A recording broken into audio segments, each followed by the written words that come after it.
Cinema 4D is the easiest way to get up and running in the world of 3D. I'm EJ Hassenfratz, Creative Director at School of Motion, and to show you how easy Cinema 4D is to use, I'm going to show you how you can quickly create this cool, dynamic, fractured logo animation with very minimal effort. That's right, physics without all the maths. That's something I can get behind. Let's go ahead and dive right in. All right, so here we have our client logo that we need to bring into 3D, make it look 3D, and then basically blast it to smithereens. So how can we get this 2D logo and its path and bring it into Cinema 4D to 3Dify it? Well, it's very easy to be able to import paths from Illustrator into Cinema 4D. You only have to make one step, and that is going to File, Save As, and we're just going to save wherever we want. So I'll just save right here, and I'll just replace the file I have there already. Now there's one very important step you have to take, and that is saving this as a specific version that is compatible with Cinema 4D.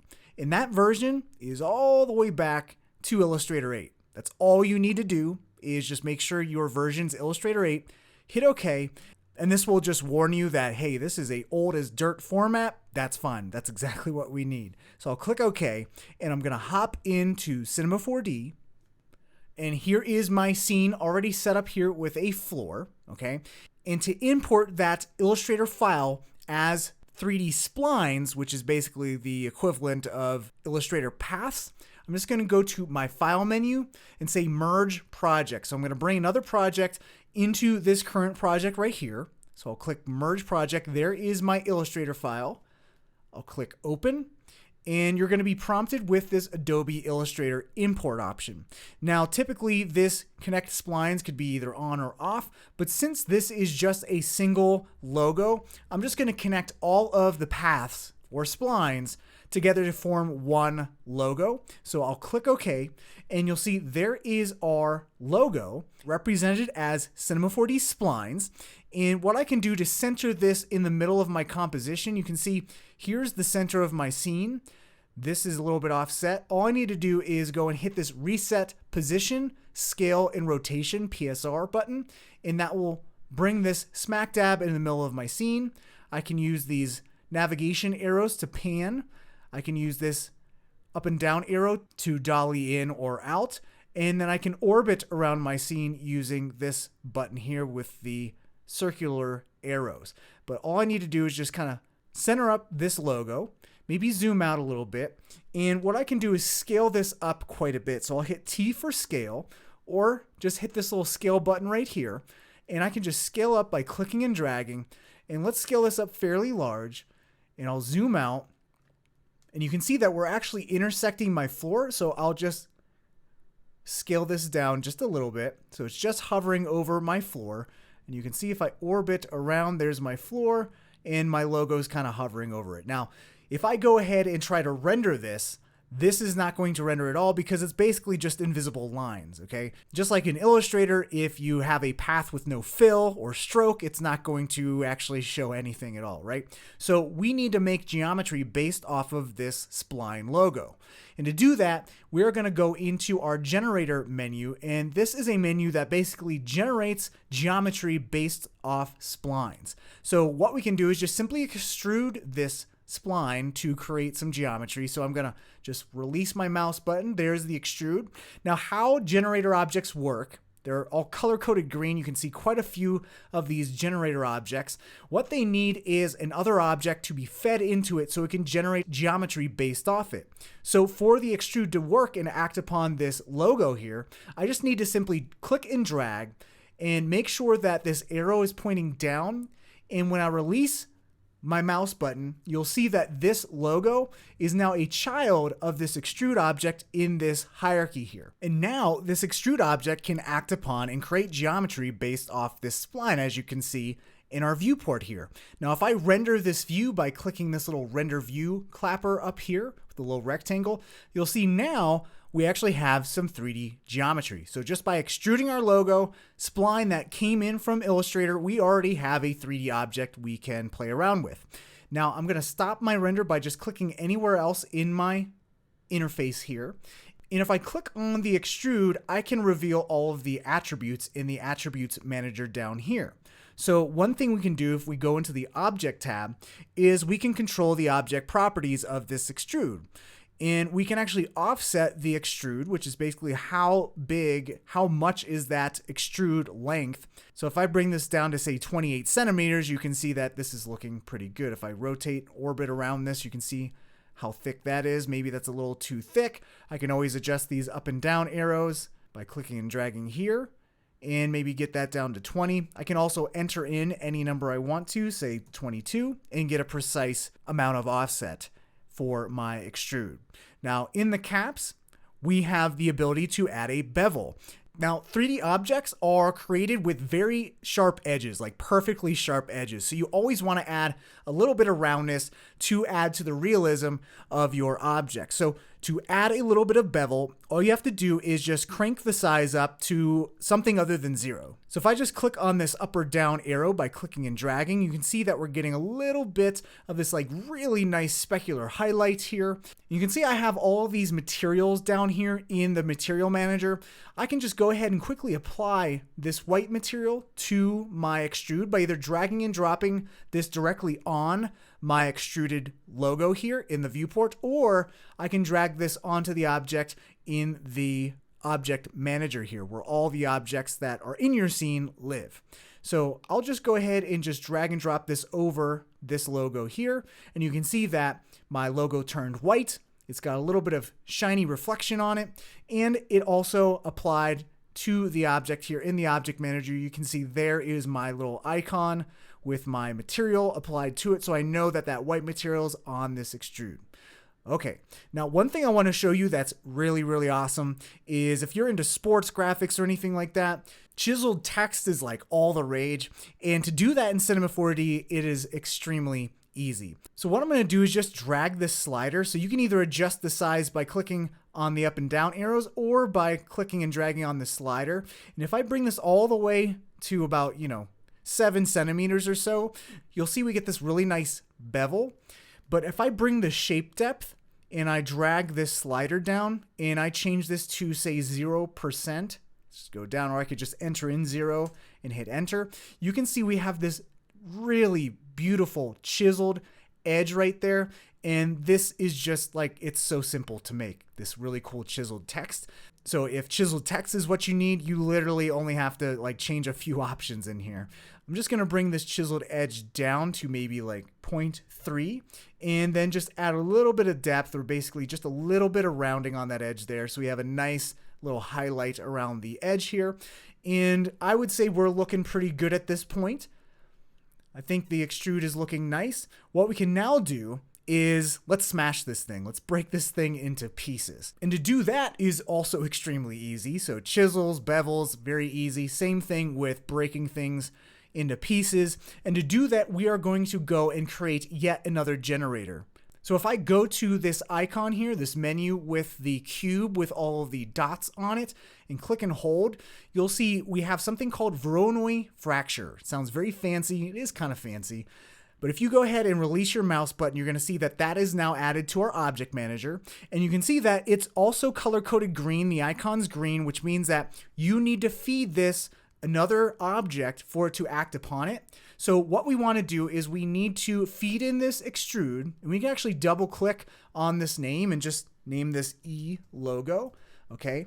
And now we can click and drag, and just like we made the spline object a child of the extrude, we can make this extrude a child of the Voronoi fracture. So just make sure that that arrow is pointing down, and I'll release my mouse, and you'll see if I click on my Voronoi fracture object, you'll see in the viewport we have all of these little fractures. Now this is fracturing our object in a Voronoi pattern, okay? And if I click on my object tab here, you'll see that we have this option of colorizing the fragments.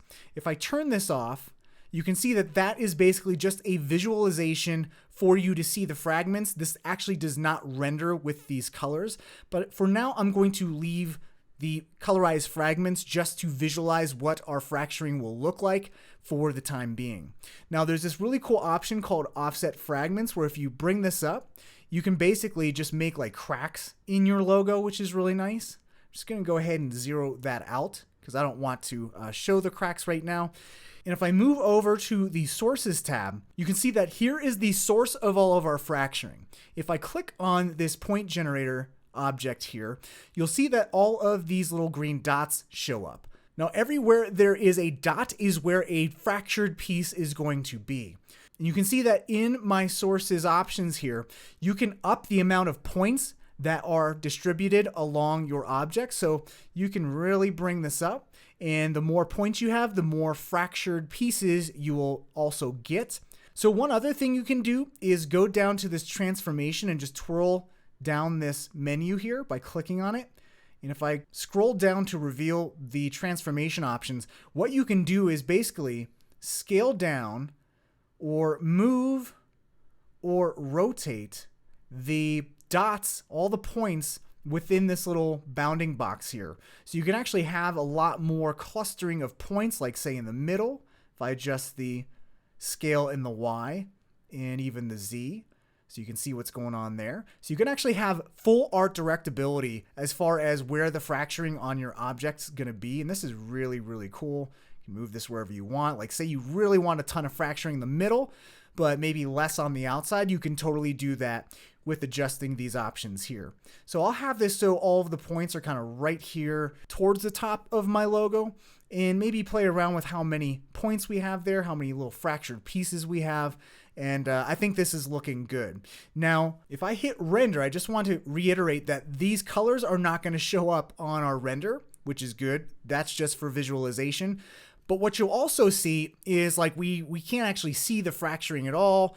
What can we do to have this object, this logo, be kind of smashed into and break into all these pieces? And what we're going to use to do that is something called dynamics. And dynamics is probably one of the most fun things to play around with in Cinema 4D. It basically replaced video games for me. And what it allows you to do is apply real-world physics simulations to your objects in your scene. So what I can do to apply physics to, say, this Voronoi fracture object is I'm just going to right-click on it, and I'm going to go all the way down to simulation tags and choose rigid body. Now, all this is going to do is say, hey, we're going to apply physics to this object, and this object is going to be treated as a rigid body or a stiff object, okay? So think of like this would be made of rocks or something like that. So I'm going to add that, and if I just go ahead and make sure I'm at frame 0 in my timeline here by just clicking this go to the start of the animation button, and if I hit play, you'll see that this just kind of falls, okay? Now, what we need to do is we have gravity being applied and physics being applied to our logo, but right now it's passing through our floor. Now, the reason why it's doing that is because we added this rigid body tag to this object, so it's taken into account in our dynamic simulation, but there's no dynamics tag on this floor, so it will not be included in the dynamic simulation. Now, what we want this floor to do is not have gravity applied to it. We just need it to be taken into account in the simulation and have this Voronoi fracture logo just collide into it. So if I right-click on this floor, go back into my simulation tags, there is this option called collider body. And basically, if you apply a collider body to an object, it means, hey, this object's not going to fall, but it can be collided into by other dynamic objects in your scene, namely our Voronoi fracture logo. Now, if I go ahead and hit play, you'll see that our logo still falls and kind of looks like it explodes downwards. And the reason for that is, by default, Cinema 4D is applying its best guesstimate as far as what your object looks like and how it's calculated in a dynamics calculation. And on this floor, I just want to zoom out here, and you'll see that this is actually a big, huge curved surface. And what this dynamics tag is doing, if I go into the collision tab, here are all the settings that determine the collision shape and how this object is taken into account as far as colliding into other objects. And you can see the shape here is set to automatic. And what automatic tries to do is make the fastest simulation with the least amount of calculation. So it's not a very accurate shape. It's just its best guesstimate. And for concave shapes like our floor here, it is kind of like shrink wrapping this in plastic. So it's not taking into account all of the nooks and crannies and the concave nature of this object. So all I need to do is change this shape to static mesh. And basically this is the most accurate type of shape that you can use for a static object that just needs to get collided into. Now if I go and zoom in to this object, to this logo, go back to frame 0 and hit play, you'll see that everything works as expected and our logo just kind of crumbles. And it was really that easy, right? You just had to add a dynamics tag to our Voronoi fracture. We just had to then add a collider body to this floor, just change the shape to a more accurate type of collision shape. And there we go. We got this really cool exploding logo. Now, what if we wanted something to smash into our logo? We just didn't want it to just fall and collapse into pieces. Well, if I hit the escape key to pause my playback in my timeline here, go back to frame 0 by clicking this button here, what I can do is go into the dynamics tag of my Voronoi fracture by clicking on it, and then going into the dynamics tab. And here you can set whether the dynamics triggers immediately, like right at frame 1, or if you want to trigger it when it gets collided into by another object. So here we can choose on collision, trigger the dynamics on this object. So I'm going to choose that. And now all we have to do is just create an object that can smash into this object, this logo. And for that, why not get a wrecking ball? So let's go into our primitives menu where we have all of our primitive 3D shapes, all of our basic 3D shapes, and let's get a sphere. And you can see on the sphere attributes here, we can adjust the radius by just clicking and dragging up or down on this little option here. And I'll just shrink that down. You can also adjust the radius by clicking and dragging on this yellow dot here. So you can do that either way. And what I can do is let's move this back into Z space. So for that, I'm going to go and grab my move tool. And I'm just going to move this back by hovering over this X axis. And if I click and drag while that axis arrow is highlighted, I can move this just back on the Z plane. Okay. And I can move this up on the Y plane if I hover over this arrow as well. Now, what I want to do is animate this sphere. Let me just orbit around here. I want to animate this sphere kind of going forward in Z space and running into this logo. So for that, I'm just going to simply set some keyframes on this object. And to do that, I'm going to select my sphere, go into the coordinate tab where we can actually change and adjust and set keyframes for the position, scale, and rotation of this object.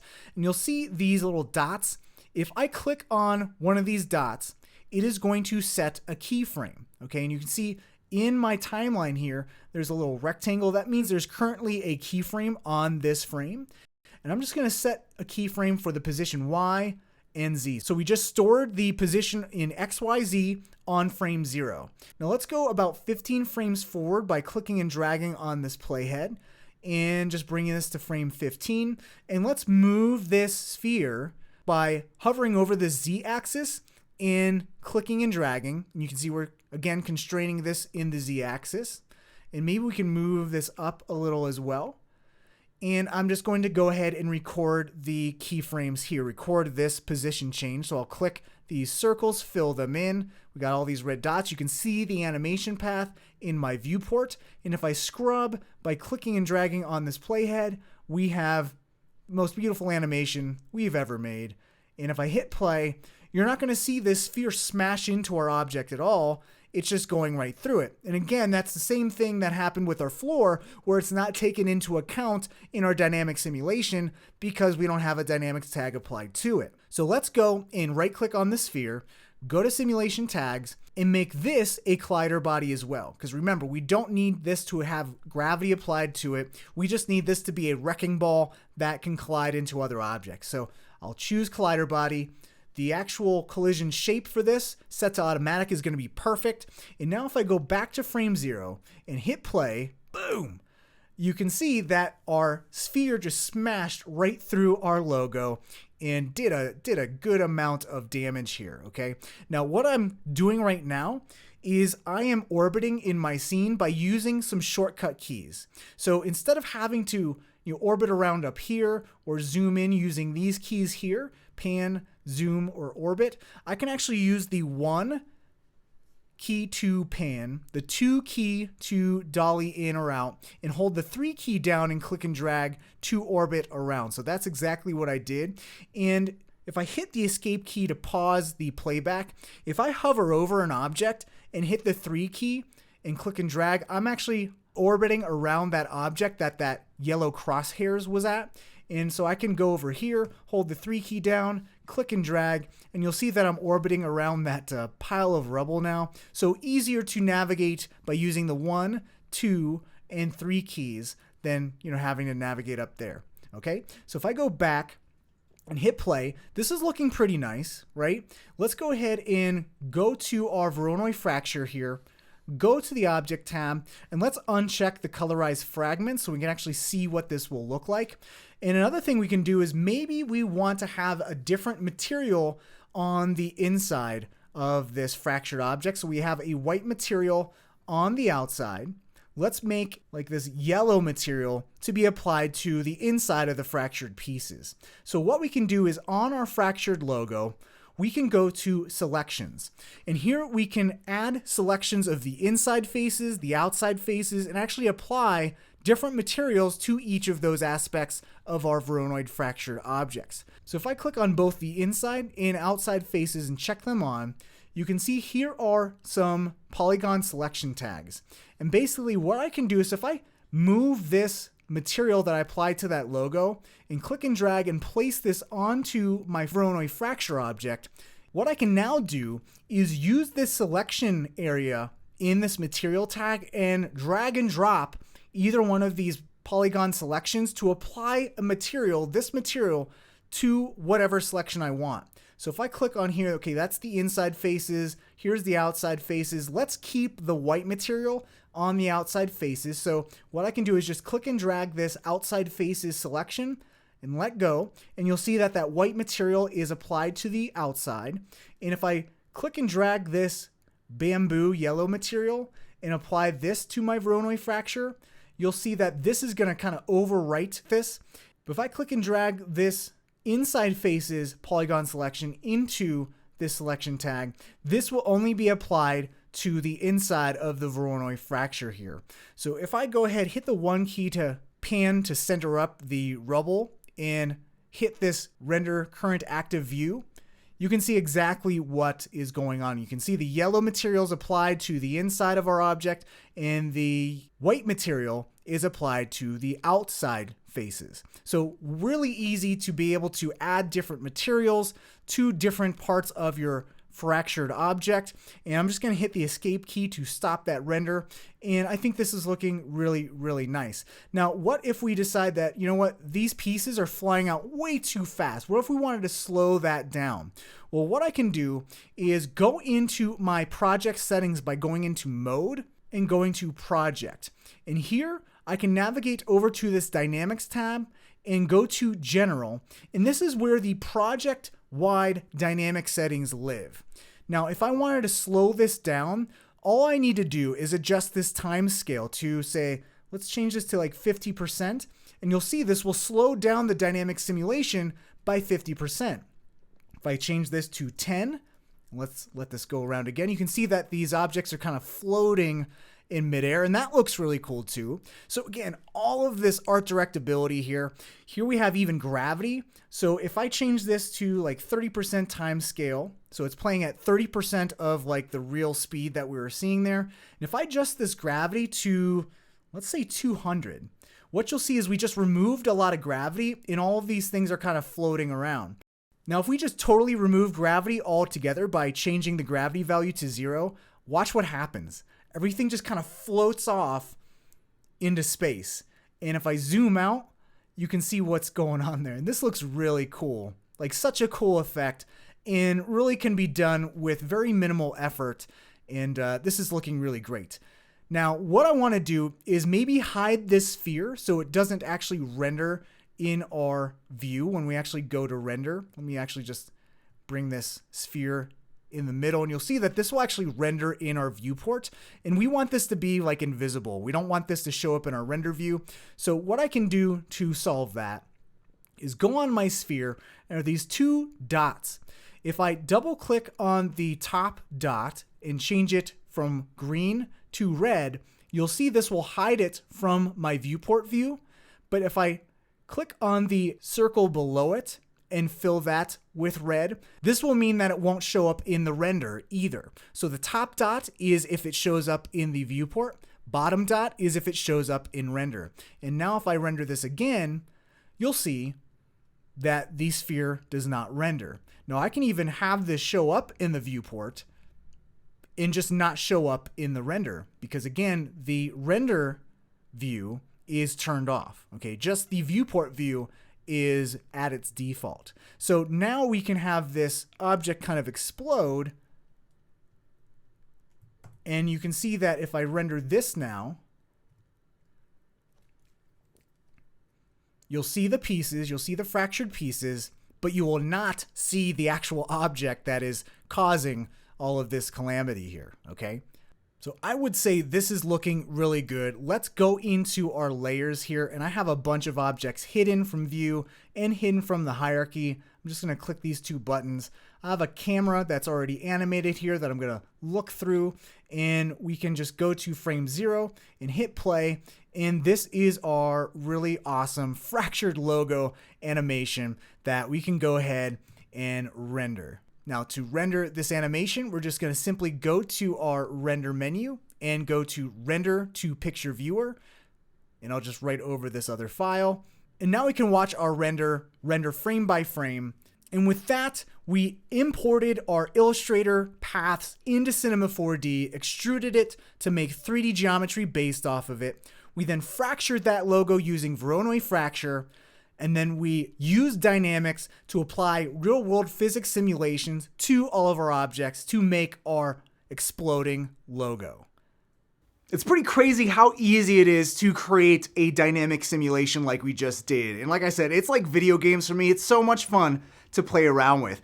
And that's what I love about Cinema 4D. It's not super technical, it's very artist friendly, it gets out of your way and lets an artist or a creator be a creator, right? It just allows you to get stuff done.